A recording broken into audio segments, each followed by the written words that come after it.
The Strange Case of Dr. Jekyll and Mr. Hyde, by Robert Louis Stevenson. Chapters 8 and 9. Chapter 8.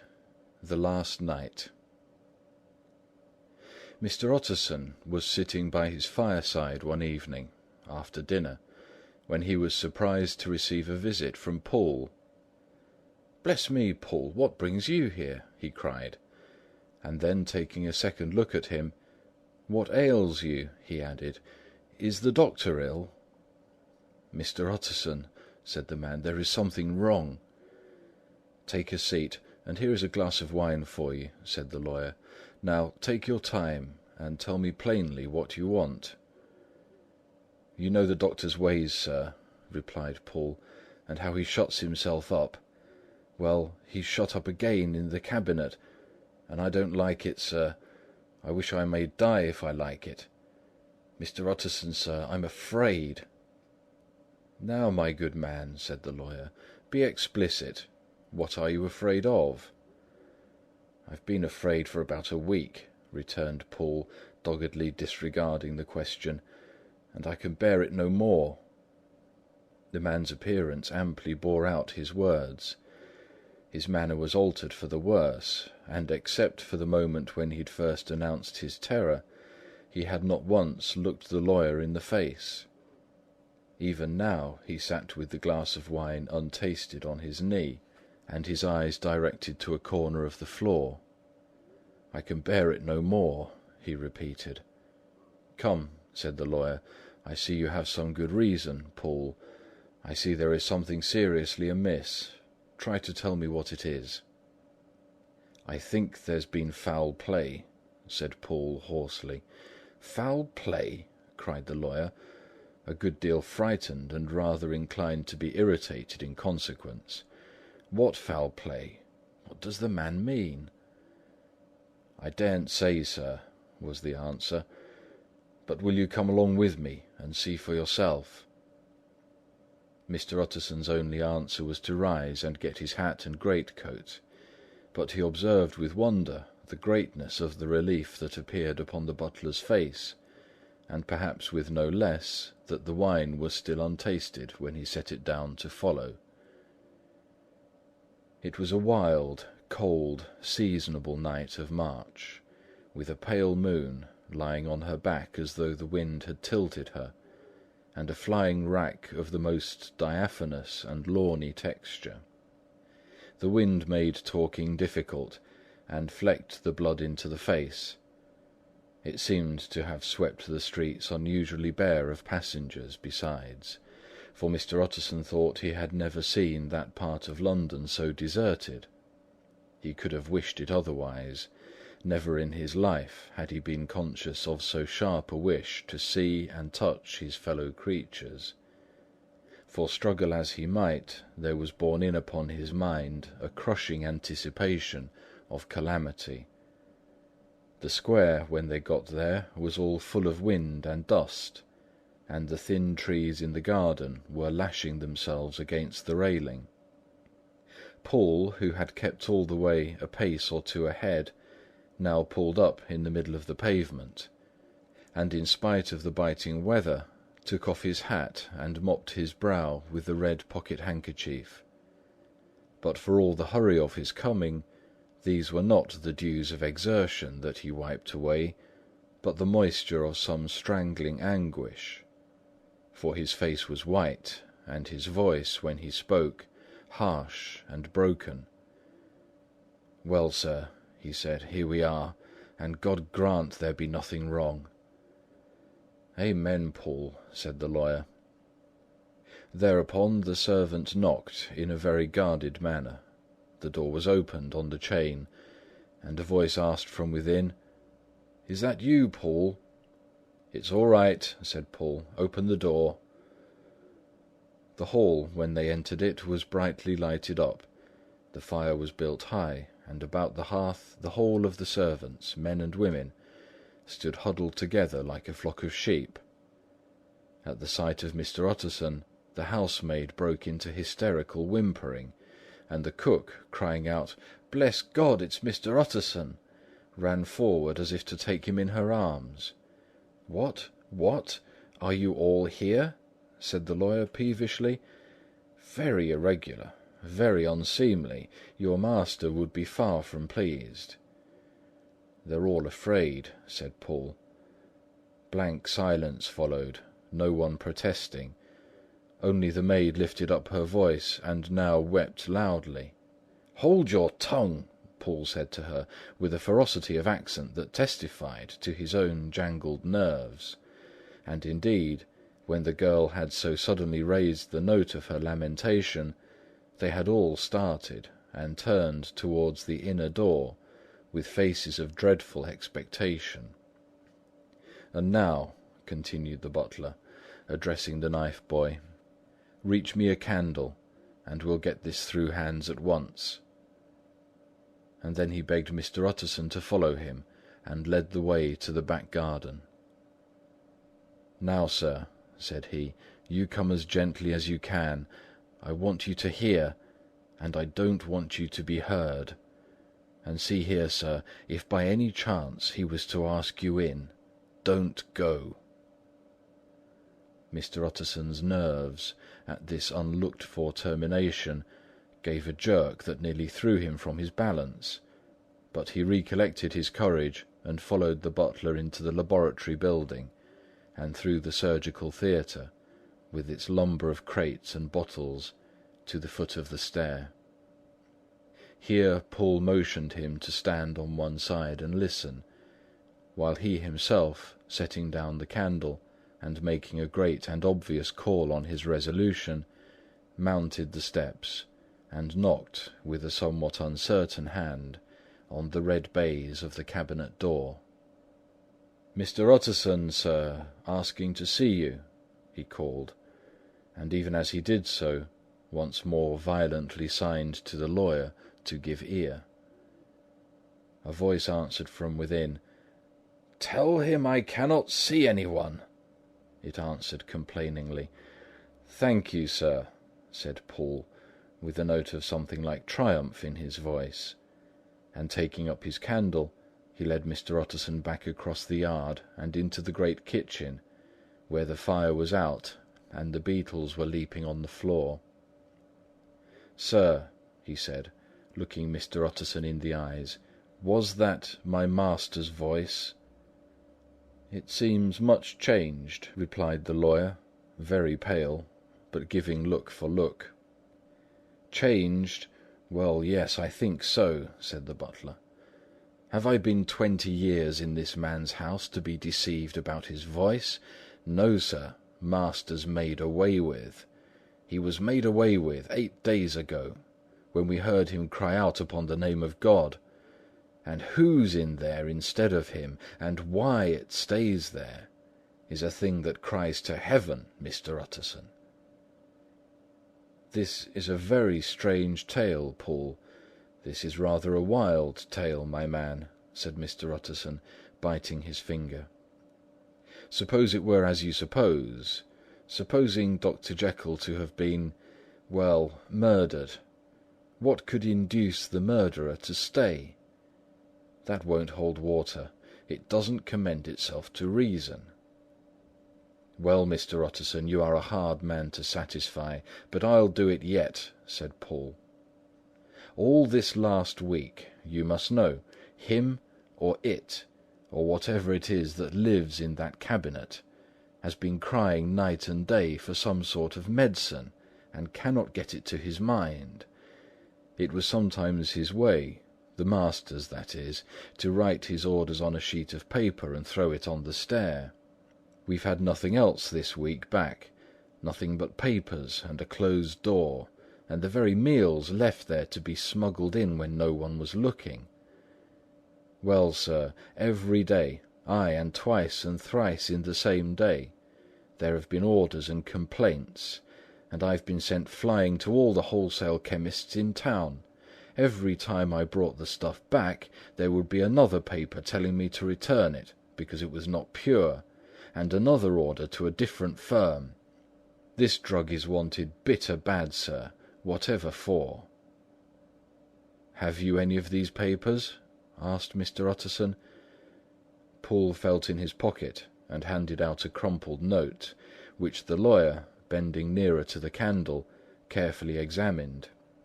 Its contents ran thus: Dr. Jekyll presents his compliments to Messrs. Moore. He assures them that their last sample is impure and quite useless for his present purpose. In the year 18 something, Dr. J. purchased a somewhat large quantity from Messrs. M. He now begs them to search with the most sedulous care, and should any of the same quality be left, to forward it to him at once. Expense is no consideration. The importance of this to Dr. J. can hardly be exaggerated. So far the letter had run composedly enough, but here, with a sudden splutter of the pen, the writer's emotion had broken loose. "For God's sake," he had added, "find me some of the old." "This is a strange note," said Mr. Utterson, and then sharply, "How do you come to have it open?" "The man at Moore's was main angry, sir, and he threw it back to me like so much dirt," returned Poole. "This is unquestionably the doctor's hand, do you know?" resumed the lawyer. "I thought it looked like it," said the servant, rather sulkily, and then, with another voice, "But what matters hand of write?" he said. "I've seen him." "Seen him?" repeated Mr. Utterson. "Well?" "That's it," said Poole. "It was this way. I came suddenly into the theatre from the garden. It seems he'd slipped out to look for this drug or whatever it is, for the cabinet door was open, and there he was at the far end of the room, digging among the crates. He looked up when I came in, gave a kind of cry, and whipped upstairs into the cabinet. It was but for 1 minute that I saw him, but the hair stood upon my head like quills. Sir, if that was my master, why had he a mask upon his face? If it was my master, why did he cry out like a rat and run from me? I have served him long enough, and then—" The man paused and passed his hand over his face. "These are all very strange circumstances," said Mr. Utterson, "but I think I begin to see daylight. Your master, Poole, is plainly seized with one of those maladies that both torture and transform the sufferer. Hence, for aught I know, the alteration of his voice, hence the mask and his avoidance of his friends, hence his eagerness to find this drug by means of which the poor soul retains some hope of ultimate recovery. God grant that he be not deceived.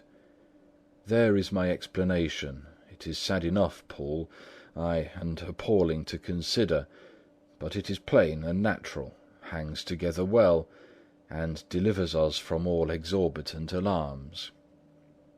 "Sir," said the butler, turning to a sort of mottled pallor, "that thing was not my master, and there's the truth. My master," here he looked around him and began to whisper, "is a tall, fine build of a man, and this was more of a dwarf." Utterson attempted to protest. "Oh, sir," cried Poole, "do you think I do not know my master after 20 years? Do you think I do not know where his head comes to in the cabinet door, where I saw him every morning of my life? No, sir, that thing in the mask was never Dr. Jekyll. God knows what it was, but it was never Dr. Jekyll. And it is the belief of my heart that there was murder done." "Poole," replied the lawyer, "if you say that, it will become my duty to make certain. Much as I desire to spare your master's feelings, much as I am puzzled by this note, which seems to prove him to be still alive, I shall consider it my duty to break in that door." "Ah, Mr. Utterson, that's talking!" cried the butler. "And now comes the second question," resumed Utterson. "Who is going to do it?" "Why, you and me, sir," was the undaunted reply. "That is very well said," returned the lawyer, and whatever comes of it, I shall make it my business to see you are no loser. There is an axe in the theatre," continued Poole, "and you might take the kitchen poker for yourself." The lawyer took that rude but weighty instrument into his hand and balanced it. "Do you know, Poole," he said, looking up, "that you and I are about to place ourselves in a position of some peril?" "You may say so, sir, indeed," returned the butler. "It is well, then, that we should be frank," said the other. "We both think more than we have said. Let us make a clean breast. This masked figure that you saw, did you recognize it?" "Well, sir, it went so quick, and the creature was so doubled up, that I could hardly swear to that," was the answer. "But if you mean, was it Mr. Hyde? Why, yes, I think it was. You see, it was much of the same bigness, and it had the same quick, light way with it. And then who else could have got in by the laboratory door? You've not forgot, sir, that at the time of the murder he still had the key with him. But that's not all. I don't know, Mr. Utterson, if you ever met this Mr. Hyde." "Yes," said the lawyer, "I once spoke with him." "Then you must know as well as the rest of us that there was something queer about that gentleman, something that gave a man a turn. I don't know rightly how to say it, sir, beyond this, that you felt it in your marrow, kind of cold and thin." "I own I felt something of what you describe," said Mr. Utterson. "Quite so, sir," returned Poole. "Well, when that masked thing like a monkey jumped from among the chemicals and whipped into the cabinet, it went down my spine like ice. Oh, I know it's not evidence, Mr. Utterson. I'm book-learned enough for that. But a man has his feelings, and I give you my Bible word, it was Mr. Hyde." "Aye, aye," said the lawyer, "my fears incline to the same point. Evil, I fear, founded, evil was sure to come, of that conviction. Aye, truly, I believe you. I believe poor Harry is killed, and I believe his murderer, for what purpose God alone can tell, is still lurking in his victim's room. Well, let our name be vengeance. Call Bradshaw." The footman came at the summons, very white and nervous. "Pull yourself together, Bradshaw," said the lawyer. "This suspense, I know, is telling upon all of you, but it is now our intention to make an end of it. Poole here and I are going to force our way into the cabinet. If all is well, my shoulders are broad enough to bear the blame. Meanwhile, lest anything should really be amiss, or any malefactor seek to escape by the back, you and the boy must go round the corner with a pair of good sticks, and take your post at the laboratory door. We give you 10 minutes to get to your stations." As Bradshaw left, the lawyer looked at his watch. "And now, Poole, let us get to ours," he said. And taking the poker under his arm, he led the way into the yard. The scud had banked over the moon, and it was now quite dark. The wind, which only broke in puffs and draughts into that deep well of building, tossed the light of the candle to and fro about their steps, until they came into the shelter of the theatre, where they sat down silently to wait. London hummed solemnly all around, but nearer at hand the stillness was only broken by the sound of a footfall moving to and fro along the cabinet floor. "So it will walk all day, sir," whispered Poole. "Aye, and the better part of the night.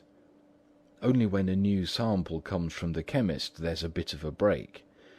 Ah, it's an ill conscience that's such an enemy to rest. Ah, sir, there's blood foully shed in every step of it.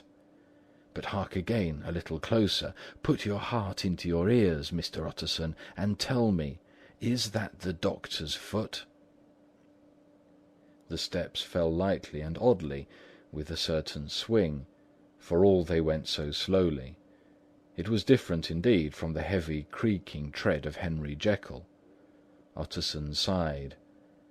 "Is there never anything else?" he asked. Poole nodded. "Once," he said, "once I heard it weeping."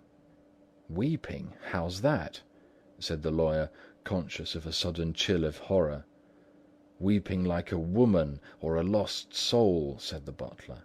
"I came away with that upon my heart, that I could have wept too." But now the 10 minutes drew to an end. Poole disinterred the axe from under a sack of packing straw. The candle was set upon the nearest table to light them to the attack, and they drew near with bated breath to where that patient foot was still going up and down, in the quiet of the night. "Jekyll!" cried Utterson with a loud voice, "I demand to see you." He paused a moment, but there came no reply. "I give you fair warning. Our suspicions are aroused, and I must and shall see you," he resumed. "If not by fair means, then by foul. If not of your consent, then by brute force." "Utterson!" said the voice, "for God's sake, have mercy!" "Ah, that's not Jekyll's voice, it's Hyde!" cried Utterson. "Down with the door, Poole!" Poole swung the axe over his shoulder. The blow shook the building, and the red baize door leaped against the lock and hinges. A dismal screech, as of mere animal terror, rang from the cabinet. Up went the axe again, and again the panels crashed and the flame bounded. 4 times the blow fell, but the wood was tough and the fittings were of excellent workmanship, and it was not until the 5th that the lock burst in sunder and the wreck of the door fell inwards on the carpet. The besiegers, appalled by their own riot and the stillness that had succeeded, stood back a little and peered in.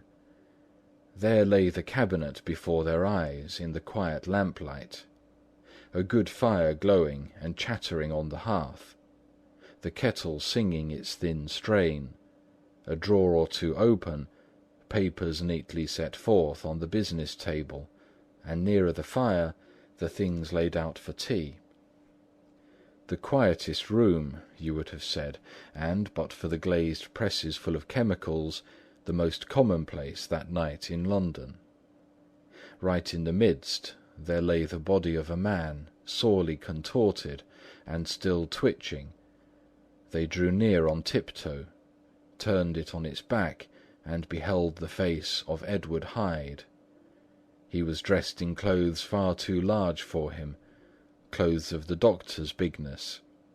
The cords of his face still moved with a semblance of life, but life was quite gone, and by the crushed file in the hand, and the strong smell of kernels that hung upon the air, Utterson knew that he was looking on the body of a self-destroyer. "We have come too late," he said sternly, "whether to save or punish. Hyde is gone to his account, and it only remains for us to find the body of your master." The far greater proportion of the building was occupied by the theatre, which filled almost the whole ground story and was lighted from above, and by the cabinet, which formed an upper story at one end and looked upon the court. A corridor joined the theatre to the door on the by-street, and with this the cabinet communicated separately by a second flight of stairs. There were besides a few dark closets and a spacious cellar. All these they now thoroughly examined.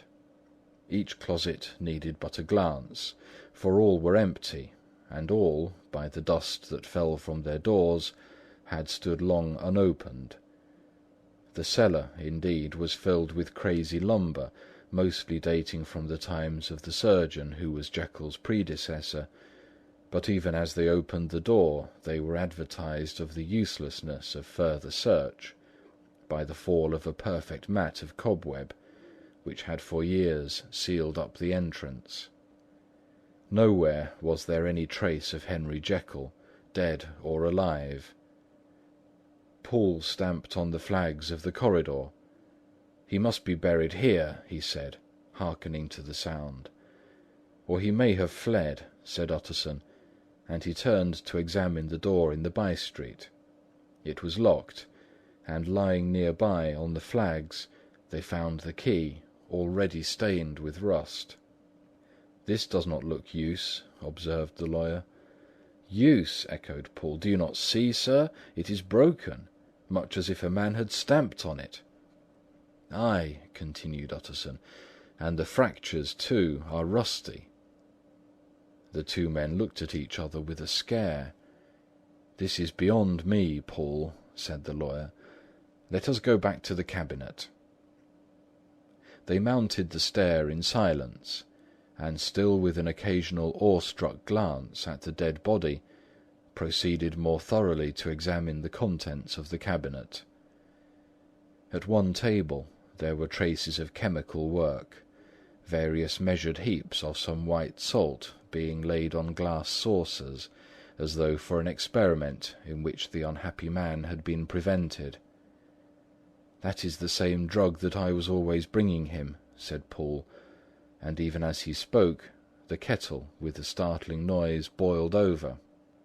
This brought them to the fireside, where the easy chair was drawn cosily up, and the tea things stood ready to the sitter's elbow, the very sugar in the cup. There were several books on a shelf.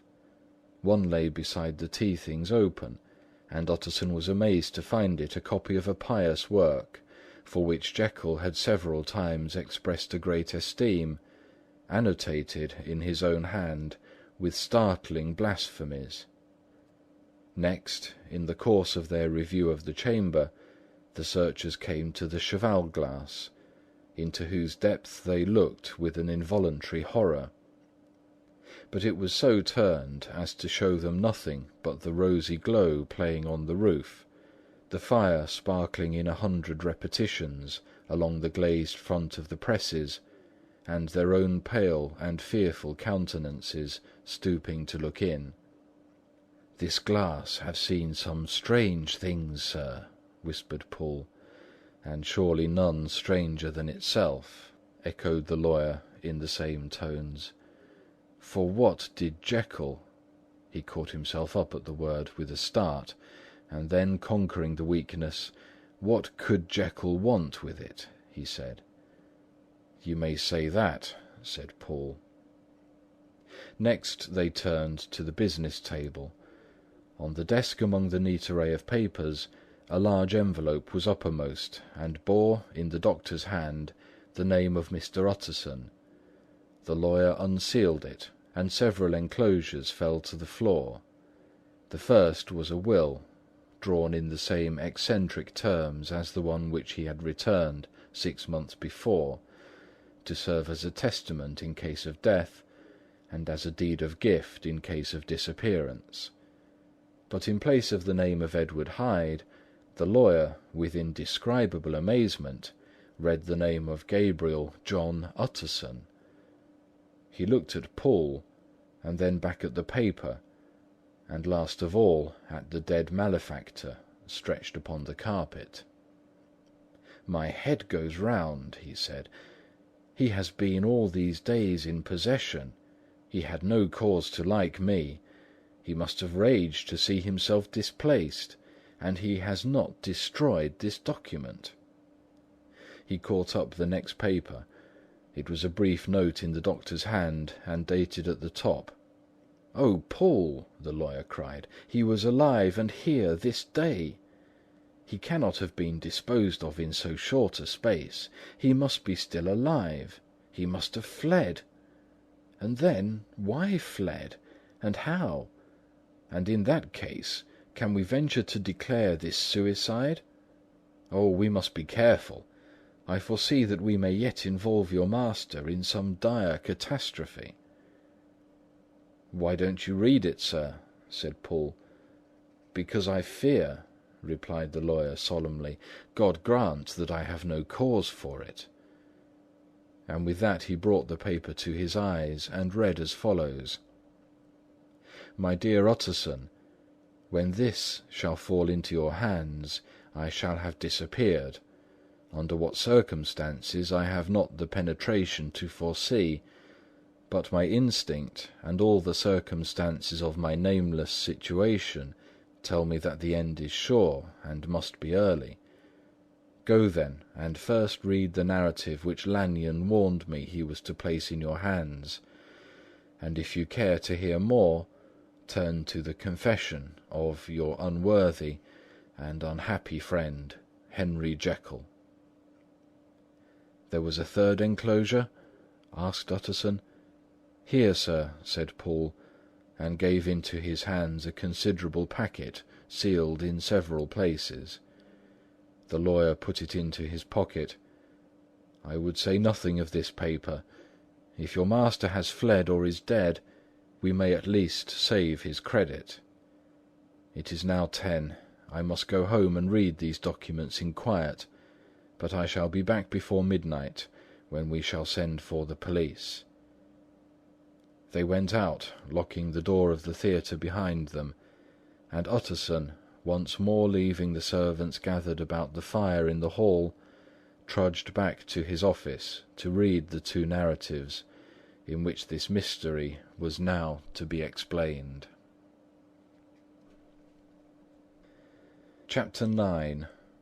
Dr. Lanyon's Narrative. On the 9th of January, now 4 days ago, I received by the evening delivery a registered envelope, addressed in the hand of my colleague and old school companion, Henry Jekyll. I was a good deal surprised by this, for we were by no means in the habit of correspondence. I had seen the man, dined with him indeed, the night before, and I could imagine nothing in our intercourse that should justify the formality of registration. The contents increased my wonder, for this is how the letter ran. 10th of December, 18-. Dear Lanyon, you are one of my oldest friends, and although we may have differed at times on scientific questions, I cannot remember, at least on my side, any break in our affection. There was never a day when, if you had said to me, "Jekyll, my life, my honour, my reason depend on you," I would not have sacrificed my fortune or my left hand to help you. Lanyon, my life, my honour, my reason are all at your mercy. If you fail me tonight, I am lost. You might suppose after this preface that I am going to ask you for something dishonourable to grant. Judge for yourself. I want you to postpone all other engagements for tonight, aye, even if you were summoned to the bedside of an emperor, to take a cab unless your carriage should be actually at the door, and with this letter in your hand for consultation, to drive straight to my house. Poole, my butler, has his orders. You will find him waiting your arrival with a locksmith. The door of my cabinet is then to be forced, and you are to go in alone, to open the glazed press, letter E, on the left hand, breaking the lock if it be shut, and to draw out, with all its contents as they stand, the fourth drawer from the top, or, which is the same thing, the third from the bottom. In my extreme distress of mind, I have a morbid fear of misdirecting you, but even if I am in error, you may know the right drawer by its contents, some powders, a file, and a paper book. The drawer I beg of you to carry back with you to Cavendish Square, exactly as it stands. This is the first part of the service. Now for the second. You should be back, if you set out at once on the receipt of this, long before midnight. But I will leave you that amount of margin, not only in the fear of one of those obstacles that can neither be prevented nor foreseen, but because an hour when your servants are in bed is to be preferred for what will then remain to do. At midnight, then, I will have to ask you to be alone in your consulting room, to admit with your own hand into the house a man who will present himself in my name, and to place in his hands the drawer that you will have brought with you from my cabinet. Then you will have played your part and earned my gratitude completely. 5 minutes afterwards, if you insist upon an explanation, you will have understood that these arrangements are of capital importance, and that by the neglect of one of them, fantastic as they must appear, you might have charged your conscience with my death, or the shipwreck of my reason. Confident as I am that you will not trifle with this appeal, my heart sinks and my hand trembles at the bare thought of such a possibility. Think of me at this hour, in a strange place, labouring under a blackness of distress that no fancy can exaggerate, and yet well aware that, if you will but punctually serve me, my troubles will roll away like a story that is told. Serve me, my dear Lanyon, and save your friend H.J. P.S. I had already sealed this up when a fresh terror struck my soul. It is possible that the post office may fail me, and this letter not come into your hands until to-morrow morning. In that case, dear Lanyon, do my errand when it shall be most convenient for you, in the course of the day, and once more expect my messenger at midnight. It may then already be too late, and if that night passes without event, you will know that you have seen the last of Henry Jekyll. Upon the reading of this letter, I made sure my colleague was insane, but till that was proved beyond the possibility of doubt, I felt bound to do as he requested. The less I understood of this farrago, the less I was in a position to judge of its importance, and an appeal so worded could not be set aside without a grave responsibility. I rose accordingly from table, got into a hansom, and drove straight to Jekyll's house. The butler was awaiting my arrival. He had received by the same post as mine a registered letter of instruction, and had sent at once for the locksmith and a carpenter. The tradesmen came while we were yet speaking, and we moved in a body to old Dr. Denman's surgical theatre, from which, as you are doubtless aware, Jekyll's private cabinet is most conveniently entered. The door was very strong, the lock excellent. The carpenter avowed he would have great trouble and have to do much damage if force were to be used, and the locksmith was near despair. But this last was a handy fellow, and after 2 hours' work the door stood open. The press marked E was unlocked, and I took out the drawer, had it filled up with straw and tied in a sheet, and returned with it to Cavendish Square. Here I proceeded to examine its contents. The powders were neatly enough made up, but not with the nicety of the dispensing chemist, so that it was plain they were of Jekyll's private manufacture, and when I opened one of the wrappers, I found what seemed to me a simple crystalline salt of a white colour. The phial, to which I next turned my attention, might have been about half full of a blood-red liquor, which was highly pungent to the sense of smell, and seemed to me to contain phosphorus and some volatile ether. At the other ingredients I could make no guess. The book was an ordinary version book, and contained little but a series of dates. These covered a period of many years, but I observed that the entries ceased nearly a year ago, and quite abruptly.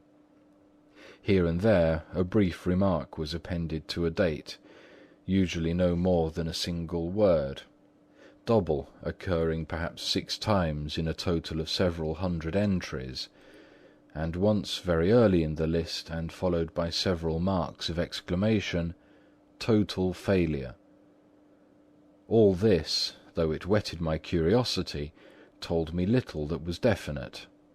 There were a phial of some tincture, a paper of some salt, and the record of a series of experiments that had led, like too many of Jekyll's investigations, to no end of practical usefulness. How could the presence of these articles in my house affect either the honour, the sanity, or the life of my flighty colleague? If his messenger could go to one place, why could he not go to another? And even granting some impediment, why was this gentleman to be received by me in secret? The more I reflected, the more convinced I grew that I was dealing with a case of cerebral disease, and though I dismissed my servants to bed, I loaded an old revolver that I might be found in some posture of self-defence. 12 o'clock had scarce rung out over London, ere the knocker sounded very gently on the door. I went myself at the summons, and found a small man crouching against the pillars of the portico. "Are you come from Dr. Jekyll?" I asked. He told me yes, by a constrained gesture, and when I had bidden him enter, he did not obey me without a searching backward glance into the darkness of the square. There was a policeman not far off, advancing with his bull's-eye open, and at the sight I thought my visitor started and made greater haste. These particulars struck me, I confess, disagreeably, and as I followed him into the bright light of the consulting-room, I kept my hand ready on my weapon. Here at last I had a chance of clearly seeing him. I had never set eyes on him before, so much was certain. He was small, as I have said. I was struck besides with the shocking expression of his face, with his remarkable combination of great muscular activity and great apparent debility of constitution, and, last but not least, with the odd subjective disturbance caused by his neighbourhood. This bore some resemblance to incipient rigour, and was accompanied by a marked sinking of the pulse. At the time, I set it down to some idiosyncratic personal distaste, and merely wondered at the acuteness of the symptoms, but I have since had reason to believe the cause to lie much deeper in the nature of man, and to turn on some nobler hinge than the principle of hatred. This person, who had thus, from the first moment of his entrance, struck in me what I can only describe as a disgustful curiosity, was dressed in a fashion that would have made an ordinary person laughable. His clothes, that is to say, although they were of rich and sober fabric, were enormously too large for him in every measurement. The trousers hanging on his legs and rolled up to keep them from the ground, the waist of the coat below his haunches, and the collar sprawling wide over his shoulders. Strange to relate, this ludicrous accoutrement was far from moving me to laughter. Rather, as there was something abnormal and misbegotten in the very essence of the creature that now faced me, something seizing, surprising, and revolting, this fresh disparity seemed but to fit in with and to reinforce it, so that to my interest in the man's nature and character there was added a curiosity as to his origin, his life, his fortune, and status in the world. These observations, though they have taken so great a space to be set down, were yet the work of a few seconds. My visitor was, indeed, on fire with sombre excitement. "Have you got it?" he cried. "Have you got it?" And so lively was his impatience that he even laid his hand upon my arm and sought to shake me. I put him back, conscious at his touch of a certain icy pang along my blood. "Come, sir," said I, "ye forget that I have not yet the pleasure of your acquaintance. Be seated, if you please."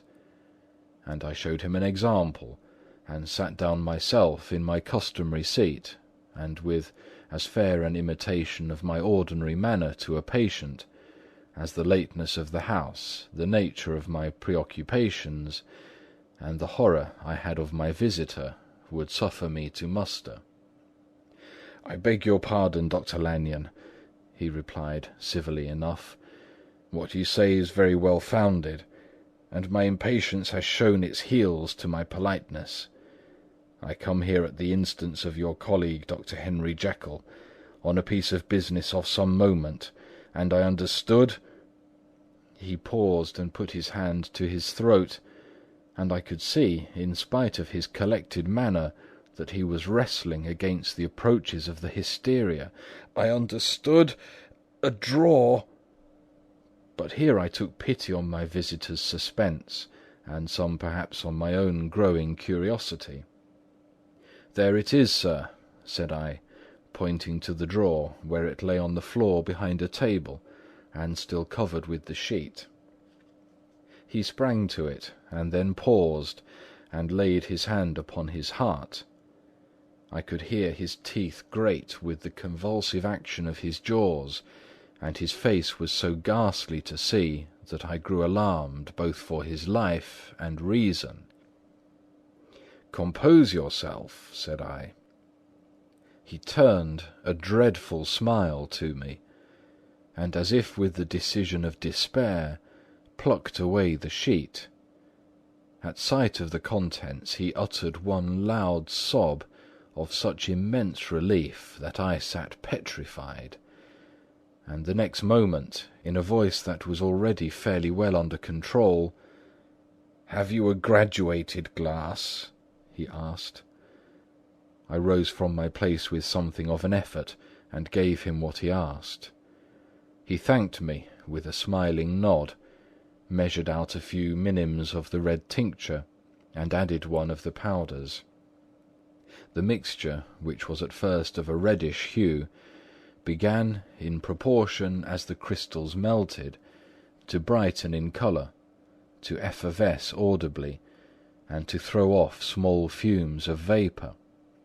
Suddenly, and at the same moment, the ebullition ceased, and the compound changed to a dark purple, which faded again more slowly to a watery green. My visitor, who had watched those metamorphoses with a keen eye, smiled, set down the glass upon the table, and then turned and looked upon me with an air of scrutiny. "And now," said he, "to settle what remains. Will you be wise? Will you be guided? Will you suffer me to take this glass in my hand and to go forth from your house without further parley? Or has the greed of curiosity too much command of you? Think before you answer, for it shall be done as you decide.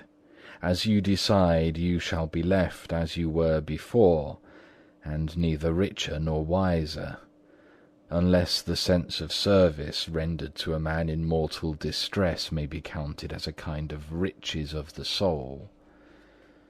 Or, if you shall so prefer to choose, a new province of knowledge and new avenues to fame and power shall be laid open to you here in this room upon this instant, and your sight shall be blasted by a prodigy to stagger the unbelief of Satan."